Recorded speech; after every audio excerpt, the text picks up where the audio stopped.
Hesogbe, Daja ouais.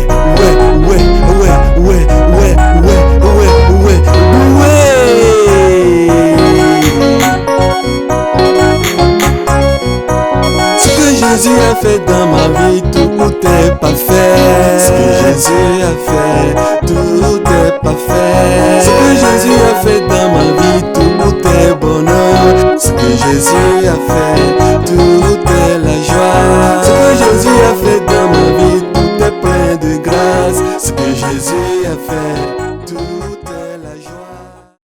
Seigneur Jésus, le Seigneur Jésus. Lisons Luc 24, le verset 51. Luc 24, le verset 51. Enlèvement du Seigneur Jésus-Christ. J'ai la parole de Dieu au nom tout-puissant du Seigneur Jésus-Christ. Pendant qu'il les bénissait, il se sépara d'eux et fut enlevé au ciel. Alléluia. Ésaïe 43, le verset 25. Ésaïe 43, le verset 25. J'ai la parole de Dieu au nom tout-puissant du Seigneur Jésus-Christ. Ésaïe 43, le verset 25. C'est moi qui efface tes transgressions pour l'amour de moi, et je ne me souviendrai plus de tes péchés. Bien-aimés, nous sommes arrivés à un lieu crucial. Et ce lieu, je l'appelle la repentance. La repentance. Nous devons nous repentir. Alléluia. Comme nous le savons que c'est Dieu qui efface nos transgressions, comme la Bible nous le dit dans Ésaïe 43, le verset 25. Nous allons lire Ésaïe 43, le verset 25. Peut-être tu diras, en voyant tout ce que j'ai commis, tout ce que j'ai dit comme mensonge, tout ce que j'ai chanté comme mensonge, tout ce que j'ai propagé comme mensonge, Dieu peut-il encore me pardonner? Peut-être c'est la question que toi tu te poses. Laisse-moi te dire que c'est l'Éternel qui efface nos transgressions. Si tu n'as pas péché contre le Saint-Esprit, si tu n'es pas parti très loin, Dieu, lui, il est prêt à te pardonner. Il est prêt à te pardonner.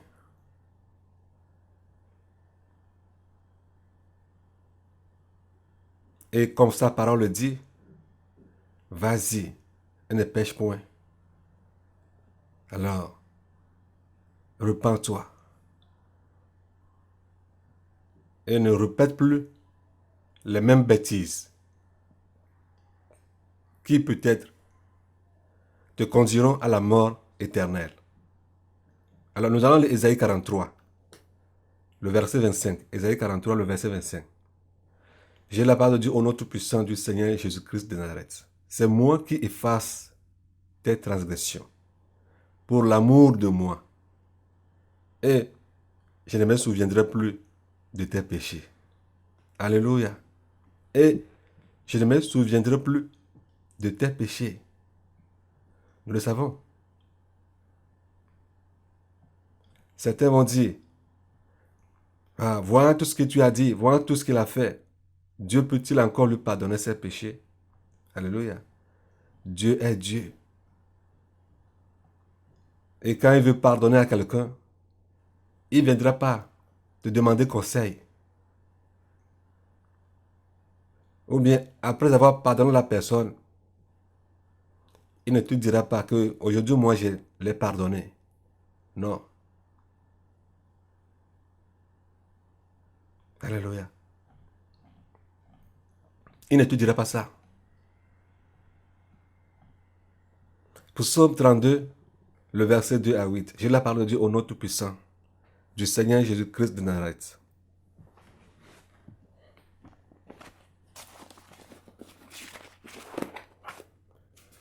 Psaume 32, le verset 2 à 8. Je lis la parole de Dieu au nom tout-puissant du Seigneur Jésus-Christ de Nazareth. Heureux est l'homme à qui l'Éternel n'impute pas d'iniquité, et dans l'esprit duquel il n'y a point de fraude. Tant que je me suis tué, mes os se consumaient. Je gémissais toute la journée, car nuit et jour, ta main s'appesantissait sur moi. Ma vigueur n'était plus que sécheresse, comme celle de l'été. Pause.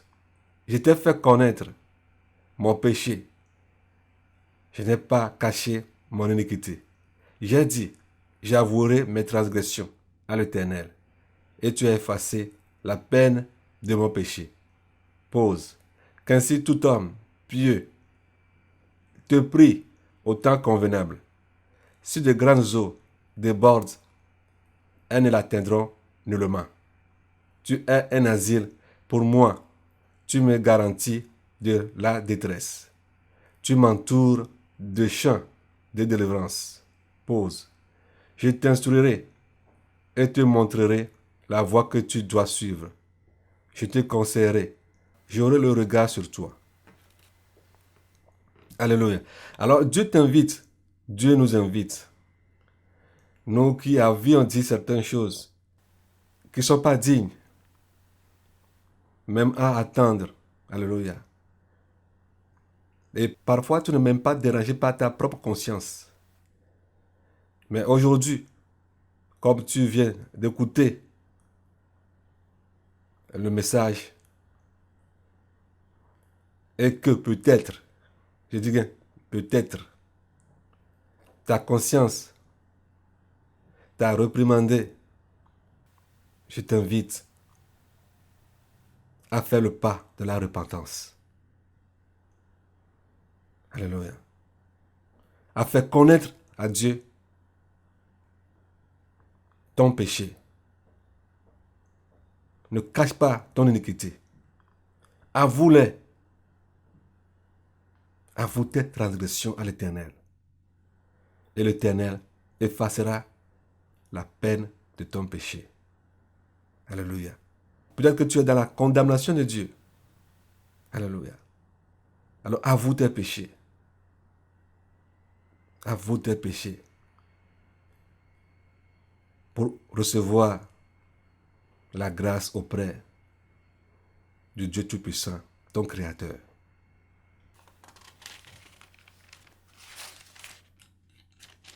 Non, Ésaïe 43, le verset 4. Ésaïe 43, le verset 4. J'ai la parole de Dieu au nom Tout-Puissant du Seigneur Jésus-Christ de Nazareth. Parce que tu as du prix à mes yeux, parce que tu es honoré et que je t'aime, je donne des hommes à ta place et des peuples pour ta vie. Si c'est à toi que Dieu a dit cela, seras-tu fier? Alléluia. Si c'est à toi que Dieu a dit ces choses, que parce que tu as du prix à ses yeux, parce que tu es honoré, et qu'il t'aime, que lui donne des hommes à ta place et des peuples pour ta vie. Alléluia.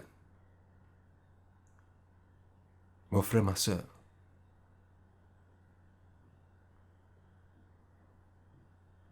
seras-tu fier? Alors des fois, nous nous levons contre ce que Dieu dit dans la vie de nos frères. Nous nous levons parfois contre ces trucs. Que non, ça ne va jamais s'accomplir. Que tant que moi je suis vivant, tant que moi je suis là, je ne verrai jamais ceci, cela, s'accomplir dans la vie de mon frère ou bien dans la vie de ma soeur. Bien-aimé, es-tu Dieu? Si Dieu lui dit aujourd'hui, si Dieu te dit aujourd'hui qu'il t'aime 100 fois que David, qui peut s'opposer à cela? Si Dieu le dit aujourd'hui, Dieu te dit qu'il t'aime 100 fois, 2000 fois, 1 milliard de fois que David. Qui peut s'opposer? Alléluia. Nous aimions voir des bonnes choses se réaliser dans nos vies. Mais le voir se réaliser dans la vie de nos frères et de nos sœurs est aussi une autre réalité. Des gens s'opposent catégoriquement à voir des bonnes choses s'accomplir dans la vie de leurs frères et sœurs. Mon frère, c'est de la sorcellerie pure. C'est de la sorcellerie pure. Ce qui fait qu'aujourd'hui, plusieurs chrétiens sont possédés par l'esprit de la sorcellerie, tout en criant qu'ils sont candidats ou bien candidates du ciel. C'est du mensonge. Tu dois te repentir. Tu dois te repentir. Aucun sorcier ne peut aller au ciel. Avant qu'un sorcier ne te tue ou bien ne t'attaque, la première chose qui vient à son esprit est l'envie. Vrai ou faux? L'envie. L'envie. Pourquoi lui et pas moi? Alléluia. L'envie. Bien-aimé, chez Dieu, il n'y a pas ça. Hein? Dieu peut prendre ton fils pour chef et que tu dois l'obéir et que tu dois te soumettre à ton fils. Où est le problème? Lui, il fait ce qu'il veut.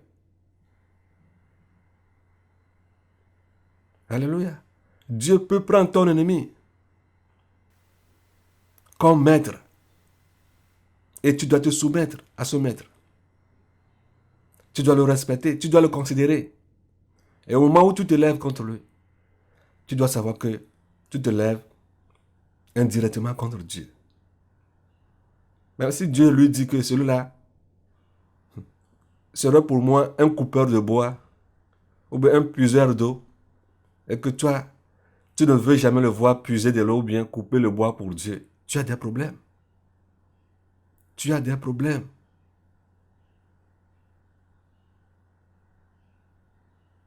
Et que tu vas commencer à faire des chantages, à dire certaines choses pour que ce dernier soit détruit, bien soit condamné. Non. Tu te feras du mal. Alors repens-toi.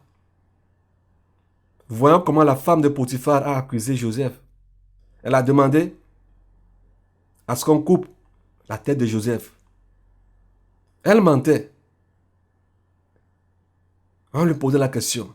Est-ce vrai ce que tu dis? Elle disait oui. Oui, oui. Je ne pourrais pas mentir. J'ai dit la vérité. J'ai dit la vérité. J'ai dit la vérité. Elle continuait à mentir. Alléluia. Mais cela n'avait pas changé les plans de Dieu sur la vie de Joseph. Alléluia. Tu peux mentir dans la vie de ton frère, de ta soeur. Tout juste le détruire et ne pas voir ce que Dieu dit sur sa vie s'accomplir. Mon frère, tu te fais du mal. Ma soeur, tu te fais du mal. Tu te fais grandement du mal. Alors, si tu n'as pas péché contre le Saint-Esprit, je t'invite à revenir et que Dieu te pardonne. Si tu n'as pas péché contre le Saint-Esprit, alors reviens. Alléluia. Reviens. Certains chrétiens sont devenus aujourd'hui comme des lapins, des petits lapins, qui courent de gauche à droite, qui se heurtent avec leurs cuisses, qui courent de gauche à droite. Lisons Galates 4, le verset 17. Galates 4, le verset 17. Je la parle de Dieu au nom tout-puissant du Seigneur Jésus-Christ. Ceux qui ont le zèle amer, le zèle qu'ils ont pour vous n'est pas pur, mais ils veulent vous détacher de nous, afin que vous soyez zélés pour eux. Alléluia. Ma soeur, mon frère, certaines personnes viennent chez toi à la maison. Qu'amènent-ils? Qu'amènent-ils? Que vous amènent-ils? Des paroles de grâce. Des paroles de bonheur. Qu'amènent-ils? Ou bien des paroles de disgrâce, de condamnation, de diffamation. Non, ne les suivez plus. Hein. Dieu n'est plus avec eux. Dieu n'est plus avec lui. Nous, on n'est plus là. Hein. Nous, on a quitté. Hein. Ah, on veut vous informer. Hein. Il faut que tu le saches. Hein. Si tu ne me vois plus, il faut savoir que je ne suis plus là. Hein. Ne dis pas que je n'étais pas averti. Hein. Moi, je te dis ce que j'ai dans mon cœur. Hein. Alléluia. Ah, si toi, tu es là-bas, c'est ton affaire. Hein. Moi, j'étais déjà ouvert les yeux. Hein. Ah, une personne avertie en vaut deux. Hein. Si quelque chose t'arrivait, ah, je ne suis pas dedans. Hein. Je t'ai dit ce que je pourrais te dire. Hein. Ah, tu n'es pas une petite femme, hein. Un petit garçon. Hein. Tu es âgé. Hein. Ouvre tes yeux. Hein. Ne continue plus comme ça. Hein. Ah, moi, j'enlève ma main. Hein. J'enlève ma main. Hein. Alléluia. Dieu n'est plus avec ces gens. Hein. Peut-être des fois, tu ne le dis pas, mais tu l'as dans ton cœur. Alléluia. Mais ce que tu dois savoir, c'est Dieu qui sonde le cœur. Et c'est en fonction de ce que tu as dans ton cœur que lui te juge. Pas en fonction de ce que les gens disent de toi. Les gens peuvent t'honorer, te glorifier. On peut te mettre à des positions. Non. On peut te dire que c'est lui qui fait ça. Il est comme ça. Il est ceci. Mais Dieu ne te connaît pas. Alléluia. Dieu ne fonctionne pas comme les hommes fonctionnent. Comme je l'avais dit, plus haut, il n'est pas un démocrate. C'est un Dieu souverain. Alléluia. Un Dieu qui ne reçoit pas des conseils d'auprès des humains. Un Dieu souverain. C'est ce qu'il est. Ce n'est pas parce que les hommes t'apprécient ou bien disent des bonnes choses te concernant que tu es quelque chose. Hein. Non. Non. Si Dieu choisit quelqu'un, même à vide, il va le remplir. Alléluia. Il va le remplir. Même à vide, il va le remplir. Dans une seconde, il peut le remplir. Et toi, tu croiras que, ah, cette personne-là, tu continueras à dire ce que tu as dit de lui. Mon frère, repens-toi. Repens-toi. Peut-être la personne-là dont tu parles n'est plus la même personne. Pour Dieu. Dieu l'a changé. Quel zèle as-tu actuellement? Que dis-tu? Que fais-tu? Quand tu te lèves, où vas-tu? Alléluia. Où vont tes pieds? Qu'est-ce qui sort de ta bouche? Tout ce qui sort de ta bouche, glorifie-t-il Dieu? Dieu prend-il plaisir à tes déclarations, à tes faits, à tes œuvres? Alors, aie le zèle pour Christ, mon frère, ma soeur. Aie le zèle pour Christ. Quand tu sors, quand tu parles, quand tu agis, le ciel saura que tu agis pour la gloire de Dieu. Le ciel saura que tu agis pour ramener les gens à la vérité. Alléluia. Et non à la mort. Contrôle ta langue. Philippiens 1, le verset 15 à 17. Philippiens 1, le verset 15 à 17. Je la parle de Dieu au nom tout-puissant du Seigneur du Grand. Quelques-uns, il est vrai, prêchent Christ par envie et par esprit de dispute. Mais d'autres le prêchent avec des dispositions bienveillantes. Ceux-ci agissent par amour, sachant que je suis établi pour la défense de l'Évangile. Tandis que ceux-là, animés d'un esprit de dispute, annoncent Christ par des motifs qui ne sont pas purs et avec la pensée de me susciter quelques tribulations dans mes liens. Alléluia. Lévitique 19, le verset 17 à 19. 17 à 18. Lévitique 19, le verset 17 à 18. J'ai la parole de Dieu au nom tout-puissant du Seigneur Jésus-Christ de Nazareth. Tu ne haïras point ton frère dans ton cœur. Tu auras soin de reprendre ton prochain. Mais tu ne te chargeras point d'un péché à cause de lui. Tu ne te vengeras point et tu ne garderas point de rancune contre les enfants de ton peuple. Tu aimeras ton prochain comme toi-même. Je suis l'Éternel. Alléluia. Bien-aimé. Bien-aimé. Nous devons vraiment nous repentir. As-tu la haine envers quelqu'un? Et toi? Quelqu'un a-t-il la haine envers toi? Parce que tu l'as fait tel. Si tu as la haine envers quelqu'un, va vers cette personne et dis-lui ce qu'il t'a fait. Et toi, reconnais tes transgressions. Demande-lui pardon. Et que les pages soient fermées. Et que vous viviez dans l'amour. Mais si tu refuses, il m'a fait tel et tu l'as rancuné. Effectivement, il t'a fait telle chose. C'est vrai, tu l'as rancuné. Tu l'as rancuné et tu as refusé d'aller vers lui. C'est lui qui t'a offensé.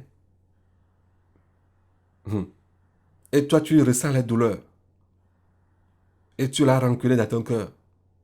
Bien-aimé, tu es la victime. Hein? Mais si tu refuses d'aller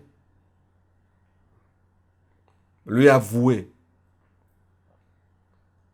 ses transgressions, son iniquité, et tu l'as gardé en prison dans ton cœur, tu l'as enfermé dans ton cœur, si tu mourais, tu iras en enfer. Alors va vers lui. Dites-lui ou bien dites-la ce qu'elle t'a fait. Et entendez-vous. Entendez-vous. Pardonne-la. Et vivez tous dans l'amour. Vivez tous dans l'amour. Sinon, si tu l'as rancuné, il t'a fait du mal. Tu l'as gardé dans ton cœur. Tu te fais encore plus de mal. Tu ne te vengeras point. Et tu ne garderas point de rancune contre les enfants de ton peuple. C'est-à-dire ta soeur, ton frère et ta soeur en Christ. Alléluia. Tu aimeras ton prochain comme toi-même. Je suis l'Éternel. Si Dieu apparaît aujourd'hui, si le Seigneur venait aujourd'hui, s'il venait chez toi à la maison aujourd'hui et frappait ta porte et que tu lui ouvrais le portail de ta maison, et s'il te posait cette question, que lui diras-tu? Que lui diras-tu? Observe les lois de l'Éternel et vivons dans la paix, dans la fraternité absolue. Ne te fais pas du mal parce que quelqu'un t'a fait du mal. Mais prends soin de ton âme. Fais en telle sorte que ce que ton frère t'a fait, ce que ta soeur t'a fait, ne soit pas pour toi un piège. Et si toi aussi tu as commis quelque chose envers un frère ou bien une soeur, au travers de ce message, va vers lui. Dis-lui tout ce que tu lui as fait.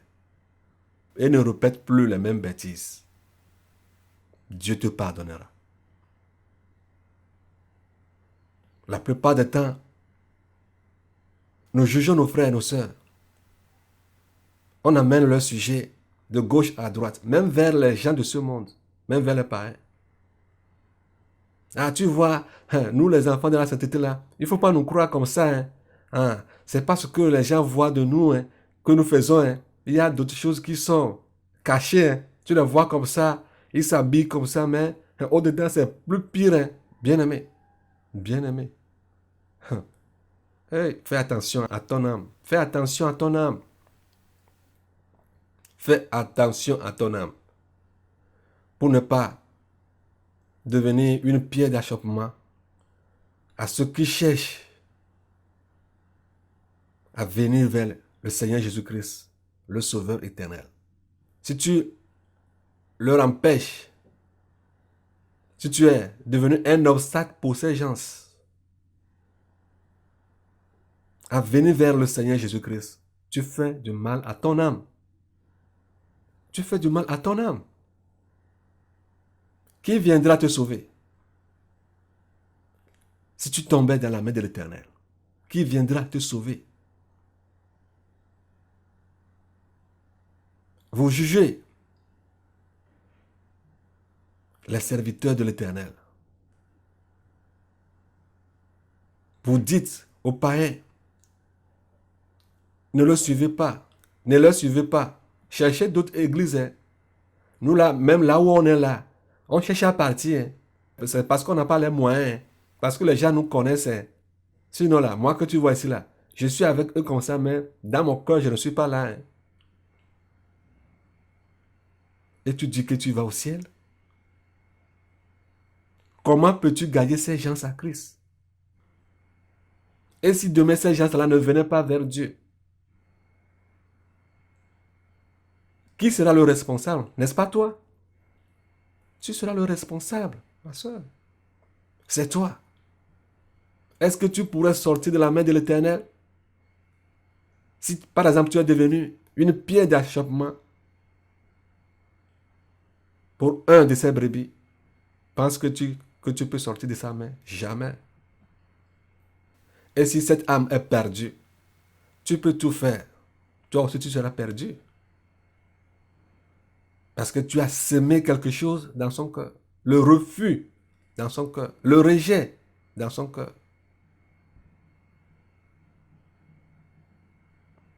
Et lui va commencer à dire, ah si eux-mêmes sont comme ça, nous qui n'avons pas encore reçu le message, nous qui ne croyons pas encore en ce Jésus dont il parle, comment pourrons-nous les rejoindre et vivre pieusement pour Dieu? Si eux-mêmes se battent comme ça, si eux-mêmes viennent vers nous,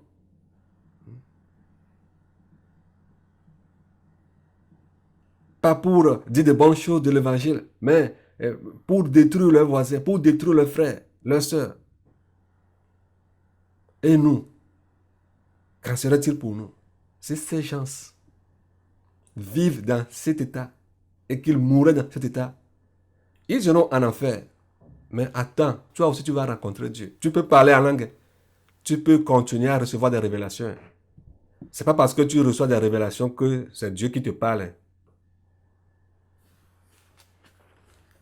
Tu peux pécher contre le Saint-Esprit. Satan va commencer à t'utiliser, à parler, à avoir des révélations. Et tu penseras que c'est Dieu qui te parle.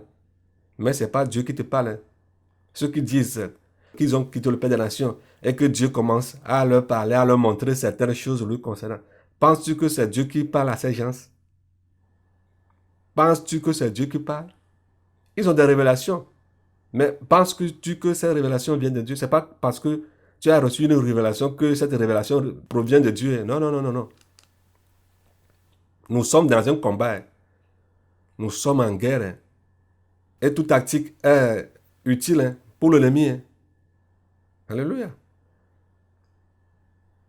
En guerre, ton ennemi peut prendre la couleur de ta voiture, ou bien le symbole, ou bien l'insigne de ta voiture, le mettre sur sa voiture et venir dans ton camp. Vrai ou faux? Prendre des renseignements et repartir. Et toi, tu croiras que c'est un frère ou bien une soeur qui est venu, or que c'est un ennemi qui est venu, qui a pris une voiture munie d'un insigne de votre camp. et qui est venu prendre des renseignements et repartir. Mais ça, on le fait dans la chair. On le fait dans la chair. Si on le fait dans la chair, pourquoi Satan ne peut pas reprendre les mêmes choses en esprit? Yeah. Ce n'est pas parce que la personne reçoit des révélations, a 5 révélations, 6 révélations, 7 révélations, 10, 20 révélations sur Internet qu'il est de Dieu. Je vous avais dit tout de suite, ne vous basez pas sur les témoignages pour voir les gens comme enfants de Dieu. Si Dieu te révèle quelqu'un que cette personne est enfant de Dieu, alors il est enfant de Dieu. Mais si tu te bases seulement sur les révélations pour commencer à faire certaines choses, à vivre certains trucs, à écouter certaines personnes, à recevoir certaines choses d'eux, alors fais attention. Fais attention. La même voiture qui est venue dans votre cas pour vous montrer qu'ils sont de vous, c'est la même voiture-là qu'on amènera pour vous combattre. Et vous allez dire, mais putain, on s'est trompé, que c'est quoi le problème? Et ce serait trop tard. Alors ouvrez vos yeux. Ouvrez vos yeux. Ouvrez vos yeux. Alléluia. Nous sommes au combat. Alors faites attention. Faites attention à toute personne qui vient chez vous. De tout ce qu'ils vous disent. Alléluia.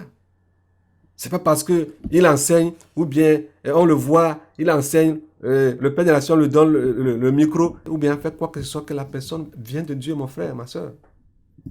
Demain, il peut prendre ces qualités-là, ces soi-disant qualités-là, oui, pour venir vous tromper. Alléluia. Alors faites attention. Faites attention pour vous tromper. J'ai beaucoup de choses à vous dire ici, mais je risquerai de vous prendre beaucoup de temps. Alors soyez vigilants. Soyez vigilants. Toi qui sais que tu n'es pas dans une discothèque, dans un bar. Toi qui n'es pas invité à la fiesta. Go, go, go à la fiesta. Toi qui n'es pas venu à la fiesta et que tu sais que tu cherches le ciel, tu vas aller au ciel. Alors méfie-toi, fais attention à tout ce qui rentre dans tes oreilles. Fais attention à tout ce que tu reçois chez toi. Fais attention. L'ennemi est rusé. Alléluia. Satan n'est pas con. Hein.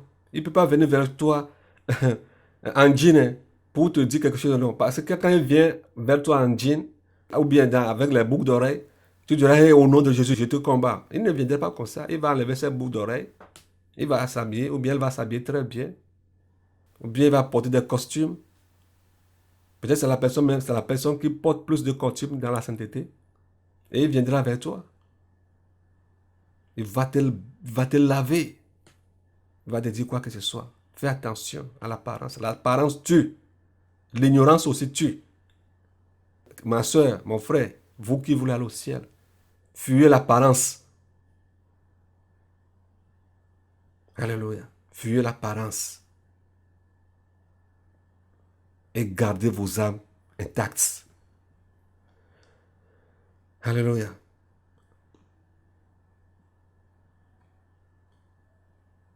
Qui es-tu? Toi qui juges un serviteur de Dieu, un serviteur d'autrui, un serviteur de Dieu. S'il se tient debout ou s'il tombe, cela regarde son maître. Mais il se tiendra debout car le Seigneur a le pouvoir de l'affermir. Dieu a le pouvoir d'affermir son serviteur. Même s'il tombe, il fait quelque chose. Et tu commences à chanter, à chanter, à chanter, à chanter, à chanter. C'est pas toi qui l'as appelé. C'est ça le problème. Est-ce que vous arrivez à contrôler ou bien à conseiller les ouvriers des sociétés, des entreprises, des entreprises qui vous entourent? Est-ce que vous arrivez à conseiller leurs ouvriers? Jamais. Tu ne peux pas le faire. Moi, par exemple, je ne peux pas aller conseiller un ouvrier d'une société quelconque. Tu ne peux pas. Tu ne peux pas. Mais c'est ce que les gens font. C'est pas toi qui appelles la personne. La personne travaille pour celui qui l'a appelé. Alléluia. Souvenez-vous de la révélation que j'ai reçue. La personne m'a amené dans le champ et m'a dit de travailler. Les gens sont dans le champ. Lui m'a dit de travailler. Un jour, s'il revenait, c'est à lui que j'irai rendre compte. Et non à ceux qui sont dans le champ. C'est ça. Je travaille pour lui. Et s'il y a quelque chose qui m'arrive dans ce champ, je me dirigerai vers lui.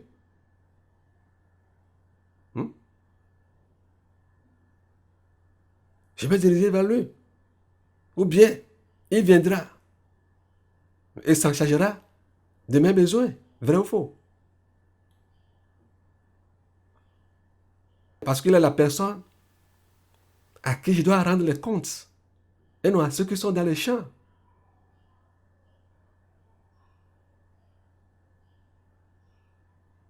Alors si quelqu'un tombe, si vous le pouviez, priez pour cette personne. Priez si vous le pouvez. Même si vous ne le faites pas. Et si lui, il invoque son Dieu qu'il a appelé, Dieu le viendra au secours. C'est pas parce que vous n'avez pas prié que Dieu ne lui viendra pas au secours. Non. Dieu lui viendra au secours parce que il est du droit de Dieu, bien du devoir de Dieu, de lui venir en secours. Même si vous ne priez pas, Dieu lui viendra en secours. Alors, bien-aimés, nous avons du boulot.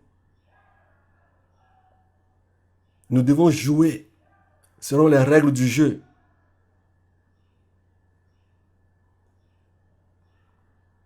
Avec les courses, que ce soit le décathlon, le saut en longueur, tous ces trucs-là, d'athlétisme-là, toutes les disciplines d'athlétisme-là. Moindre erreur, tu es disqualifié. Moindre erreur. Pour certains, il suffit seulement de mordre la bordure de la piste et tu es disqualifié. Ou bien, il faudra que ton pied touche. Ou bien dépasse la ligne de départ, ou bien rentre un peu plus dans la ligne de départ, et puis tu es disqualifié. Ou bien que tu prennes du départ avant les autres personnes et que tu es disqualifié. Vrai ou faux? Ce n'est pas parce que tu n'as pas gagné la course, mais tu seras disqualifié immédiatement, sans même le début de la course. Et c'est comme ça que plusieurs sont disqualifiés. Et ils pensent qu'ils sont encore dans la maison de Dieu. Moi, je vous l'avais dit. J'ai demandé pardon au Seigneur pour qu'il puisse les pardonner. Mais malheureusement pour eux, c'était trop tard. Mon frère, ne sois pas parmi ces gens. Ne sois pas parmi ces gens. Si réellement tu veux aller au ciel et que tu n'es pas un agent qui est au milieu de nous et qui cherche à détruire les autres à cause de l'ignorance, toi aussi tu vas te faire détruire. Les Israélites, Moïse leur parlait. Josué leur parlait. Ils ont refusé. Ils croyaient aux ramassis. Ils croyaient aux étrangers qui étaient au milieu d'eux. Certains, quand on leur donne 2000 francs, 3000 francs, ils vont commencer à bavarder. Parce qu'on lui a donné 5000 francs. Alléluia. Parce qu'on lui a donné 5000 francs. Bien-aimés, combattons le bon combat. Et s'il le faut, soyons en paix avec tout le monde. Ayons une bonne relation avec les autres. Et soyons parfaits, irréprochables devant le Seigneur Jésus-Christ. Ne touchons pas aux serviteurs de Dieu. Comme le dit aussi Psaume 105, le verset 15. De ne pas toucher aux uns de Dieu et de ne faire pas mal à ses prophètes. Alléluia. Laissez-le là. Il est quoi? Nous tous, Dieu nous parle. Hein. Nous tous, Dieu nous parle. Dieu nous montre des révélations. Quand Dieu me montre quelque chose là, et attention. Hein. Attention, il est quoi? Pour me dire quoi? Dieu me parle aussi. Hein. Tu es déjà mort. Tu es déjà mort. Dieu te parle pour que tu te repens. Peut-être Dieu sait que dans 2 semaines, dans 3 semaines, tu vas quitter la sainteté. C'est pourquoi elle est venue vers toi pour te dire quelque chose, pour te montrer quelque chose, afin que tu aies la foi. C'est pas parce que tu as quelque chose. Hein. Lui, il te dit quelque chose. Il parle aux animaux aussi. Hein. Il passe par les animaux pour parler. Hein. Il parle aussi par le vent. Hein. Ne le saviez-vous pas? Même par la pluie. Hein. Même par les tonnerres. Quand les tonnerres gronde, blablabla, là. Nous sommes au courant que peut-être la pluie va tomber. Non? Vrai ou faux? Vrai ou faux? Il passe par la neige pour parler. Hein. Si les météorologues parlent, qu'aujourd'hui fera beau temps, si les hommes arrivent hein, à informer leurs semblables avec la météo, alors Dieu peut passer par n'importe quoi que ce soit pour parler aux humains. Alléluia. Alléluia. Dieu parle aussi aux féticheurs, Dieu parle aussi aux charlatans. Au moment où je te parle maintenant, Dieu parle aux charlatans. Quand ils se réveillent, ils disent, ça c'est quel rêve ça? Ils ne demandent pas à savoir celui qui leur a parlé. Ça c'est quel rêve ça? Oh.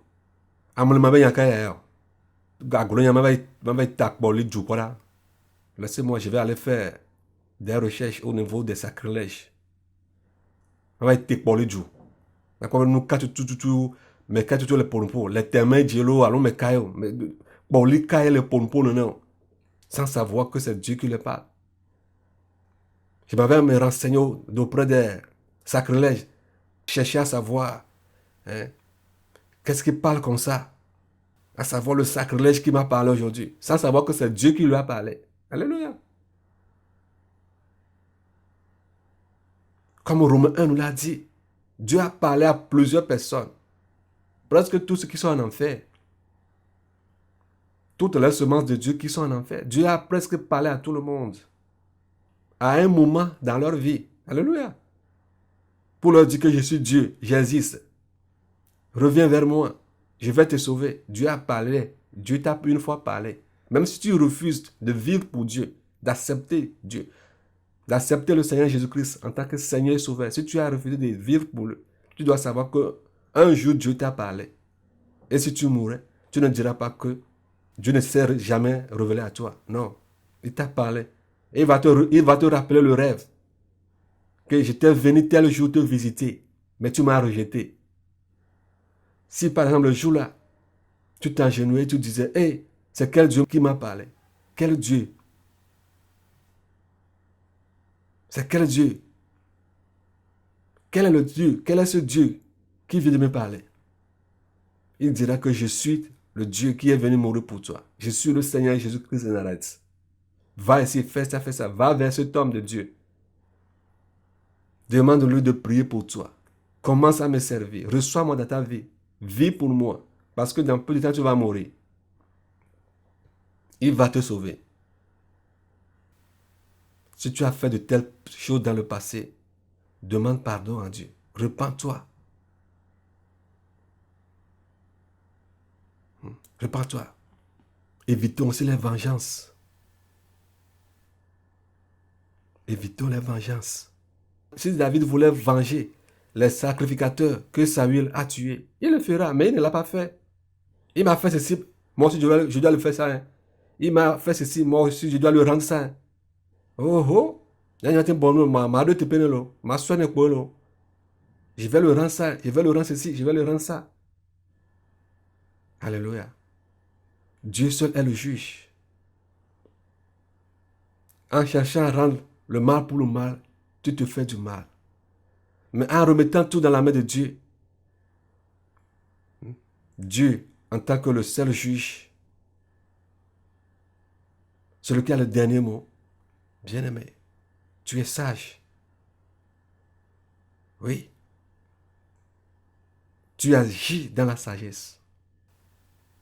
Tu fais compagnie avec les sages. Et tu verras ce que Dieu fera à ses chances. Nous avons vu comment est-ce que Saül a fini. Que le Seigneur nous garde. Nous avons le 1 Corinthiens 4, le verset 5. 1 Corinthiens chapitre 4, 1 Corinthiens 4, le verset 5. Je lis la parole de Dieu au nom tout-puissant du Seigneur Jésus-Christ. C'est pourquoi ne jugez de rien avant le temps, jusqu'à ce que vienne le Seigneur, qui mettra en lumière ce qui est caché dans les ténèbres, et qui manifestera les desseins des cœurs.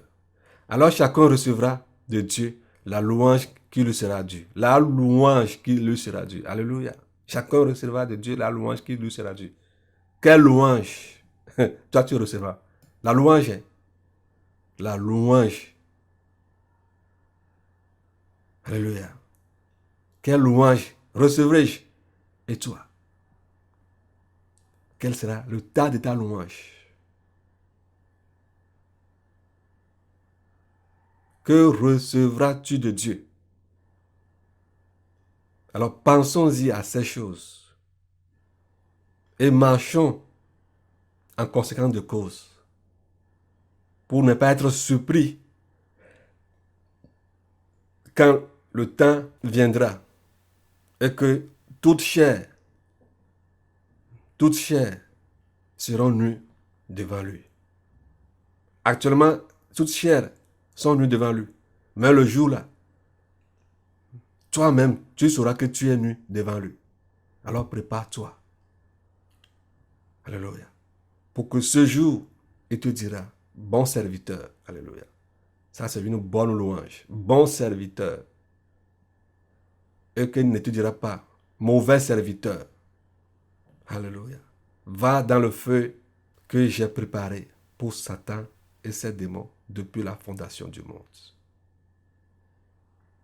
Alléluia. 1 Corinthiens 6, le verset 2 à 3. 1 Corinthiens 6, le verset 2 à 3. Je la parole de Dieu au nom tout-puissant du Seigneur Jésus-Christ de Nazareth. Ne savez-vous pas que les saints jugeront le monde? Et si c'est par vous que le monde est jugé, êtes-vous indigne de rendre le moindre jugement? Ne savez-vous pas que nous jugerons les anges et nous ne jugerons pas, à plus forte raison, les choses de cette vie? Et nous ne jugerons pas, à plus forte raison, les choses de cette vie. Alléluia. Bien-aimé, toi qui un jour jugeras les anges de Dieu, quelle vie es-tu en train de mener? Quelle vie es-tu en train de mener? Alléluia. Et nous devons savoir que le jugement de Dieu commencera dans la maison de Dieu. Et si cela n'est ainsi, as-tu une fois pris le temps de sonder ta vie? Ce n'est pas une affaire de masse. Individuellement.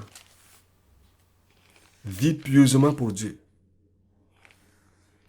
Vis pieusement pour Dieu. Sachant qu'un jour,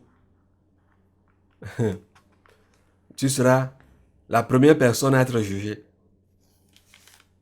Alléluia. La première personne à être jugée. La première personne à être jugée.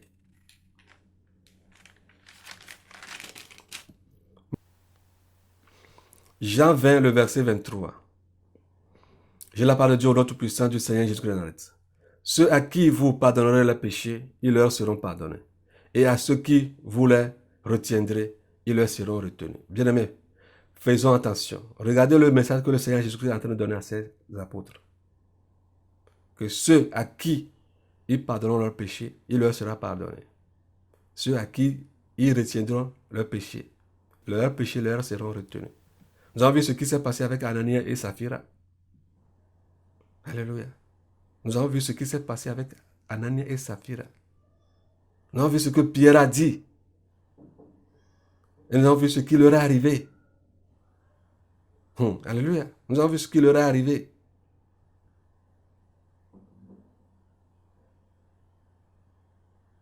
Alors, craignons les appelés de Dieu. Craignez-les. Peu importe l'âge qui ils sont. Peu importe la société dans laquelle ils sont sortis. Peu importe le niveau de leur vie sociale. Craignez-les. Peu importe le nom de la famille qu'ils portent actuellement. Craignez-les. Craignez-les.